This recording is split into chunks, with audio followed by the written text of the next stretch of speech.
The days following the fall of Cholula set the tone for Cortez's expedition moving forward.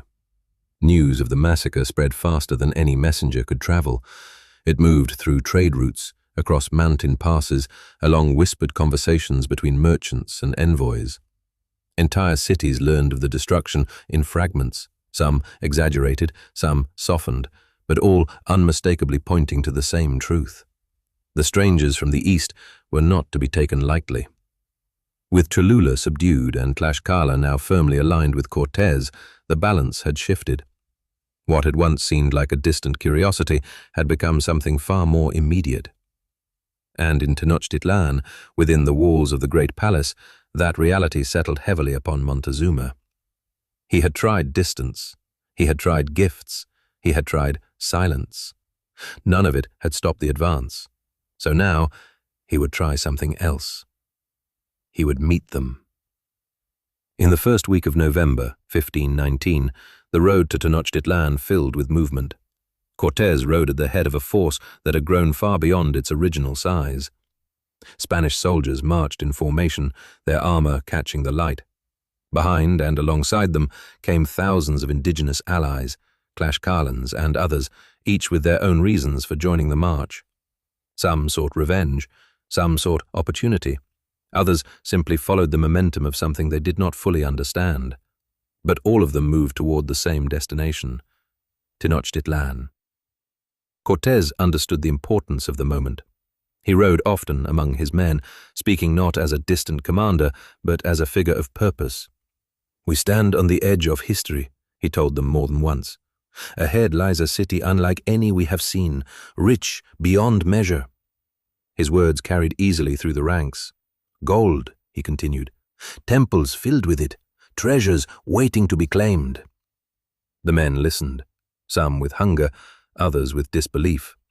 "And when this is done," Cortez said, his voice rising slightly, "your names will not be forgotten. You will have served not only God, but the crown itself." He spoke of glory, of legacy, of a place in history that would outlive them all. And whether they believed every word or not, it worked. Their steps grew steadier, their doubts quieter. The march continued. The land opened up, the lake stretched wide, and rising from its waters, impossible, almost dreamlike, stood Tenochtitlan. Even the most hardened among them took a moment to take it all in. The city shimmered in the distance, its temples and structures rising above the lake, connected by long, straight causeways. It did not look like something built by men. Cortez saw it too, and though he did not say it aloud, he understood something in that moment. This would not be simple. On November 8th, 1519, the procession reached the main causeway leading into the city. And they were not alone. Waiting for them, arrayed in careful formation, stood the elite of Aztec society. Nobles in elaborate attire, priests adorned in ceremonial garments, warriors still and disciplined. And, at the center of it all, Montezuma. The emperor stood with quiet authority, surrounded but unmistakably singular in presence. This was no hurried reception, every detail considered. As Cortez and his delegation approached, the world seemed to narrow down to a single moment. Two powers, two worlds, meeting for the first time. Not far from the causeway, partially obscured by the structures and movement of the gathered crowd, Yaotl and Guadalupe watched. They stood together, close but not conspicuous. Their son, nearly 2 years old, held Guadalupe's hand, unaware of the gravity unfolding before him. Guadalupe's eyes moved carefully across the incoming group. She was not looking at the soldiers, not at the armor, not at the horses. She was searching. Then, she saw her. Guadalupe leaned slightly toward Yaotl, her voice barely above a whisper. "There she is." Yaotl shifted subtly. "La Malinche?" he asked quietly. "Yes," Guadalupe replied, "to the left of their leader." Yaotl's gaze followed her direction. He saw her then, not as a legend, not as a story, but as a woman, real, present, and standing beside the man who now led this advancing force. Guadalupe remained still, her grip on her son's hand tightened just slightly. "She's with them," she murmured. There was no doubt now. On the causeway, Montezuma stepped forward. Cortés dismounted. The air between them was thick, not with hostility, but with awareness. Through La Malinche and other interpreters, words passed between them. Formal greetings, carefully chosen, measured. Montezuma welcomed him. Cortés responded in kind, and beneath the surface of every word was calculation. Montezuma allowed them entry, not out of submission, but strategy. Let them come closer. Let them reveal themselves. Then act. The procession moved into the city. The Spaniards crossed into Tenochtitlan not as conquerors, but as guests. Peacefully received, observed at every turn. Inside the palace, Montezuma's preparations became evident. Rooms had been arranged, accommodations made, and gifts, lavish, deliberate gifts, were presented. Gold, ornaments, crafted works of astonishing detail. To the Aztecs, these offerings were gestures of diplomacy. To the Spaniards, they were something else entirely. Eyes widened, whispers spread, ambition sharpened. Cortés accepted the gifts with outward composure. In later accounts, he would claim that by this point he had come to understand how he was perceived, perhaps as an emissary of a god, perhaps even as a god himself. Quetzalcoatl. Whether he believed it fully or not, he recognized its value, and he did not dismiss it. As the day turned into night, the palace came alive with movement. Torches lit the corridors. Music echoed faintly in distant chambers. The atmosphere shifted from formal reception to something more fluid, more revealing. Cortés was escorted through the palace by Montezuma himself.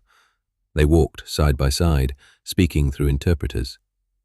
Cortés spoke of his journey, of the ocean, of lands beyond the Americas. He spoke of Europe. He spoke of Spain. He embellished freely. His weapons, he suggested, were unmatched. His armor, impenetrable. His forces, stronger than they appeared. He did not lie outright, but he shaped perception carefully. At the same time, in the presence of his officers, his tone shifted.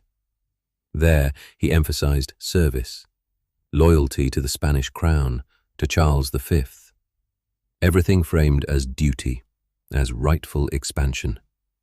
It was a delicate balance, and he maintained it. Elsewhere in the palace, another spectacle drew attention. The horses. Massive, unfamiliar creatures stood in the courtyards. Their size alone was enough to unsettle. Aztec nobles gathered at a distance, observing. Some stepped closer, others remained back.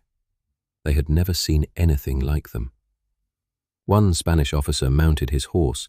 With practiced ease, he guided it forward, then into a controlled gallop across the courtyard.